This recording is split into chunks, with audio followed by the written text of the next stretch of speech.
আমার মনে হয় কোনো বাজে মন্তব্য কিংবা উপমা এদের জন্য যথেষ্ট নয়। এরা মানুষ নয়, এরা পশুর চেয়ে জঘন্য। কিভাবে একটা পরিবারে ৫ জনকে গলা কেটে হত্যা করতে পারল? ঘটনাটি আজ ৯ মে গাজীপুর কাপাসিয়াতে ঘটেছে।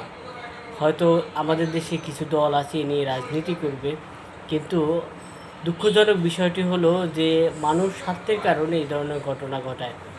আমরা এর আগেও দেখেছি নওগাঁতে একই পরিবার ৪ জনকে গলা কেটে হত্যা করা হয়েছে। প্রাথমিকভাবে আমরা কিন্তু ধারণাই করেছিলাম এটা হয়তো কোনো রাজনৈতিক ইস্যু ছিল, কিন্তু পরবর্তীতে এদেশে মানুষ জেনেছে এটা হলো জমিজমা সংক্রান্ত এবং পারিবারিক দ্বন্দ্ব থেকে। হয়তো এটাও অন্য কোনো ঘটনা হতে পারে, কিন্তু আমরা প্রাথমিকভাবে ধারণা করছি এটা তাই তার যে মাদকাসক্ত হাজব্যান্ড এই ধরনের ঘটনার জন্য হয়তো তার পরিবার কিংবা কোনো আত্মীয় স্বজনের জন্য কিংবা অন্য কোনো কারণে হয়তো এই ধরনের ঘটনা ঘটিয়েছে। কিন্তু দুঃখজনক বিষয় হলো আমাদের দেশে যে বিরোধী দলের রাজনৈতিক নেতারা আছে তারা এ নিয়েও রাজনীতি শুরু করেছে। তার ইতিমধ্যে স্বরাষ্ট্রমন্ত্রীর পদত্যাগ চাইছে। কেউ কেউ আবার বলছে যে বর্তমান সরকারের জন্যই এই ধরনের ঘটনা ঘটছে। ভাই, ঘটনা দুঃখজনক, এটা আমরা সবাই জানি।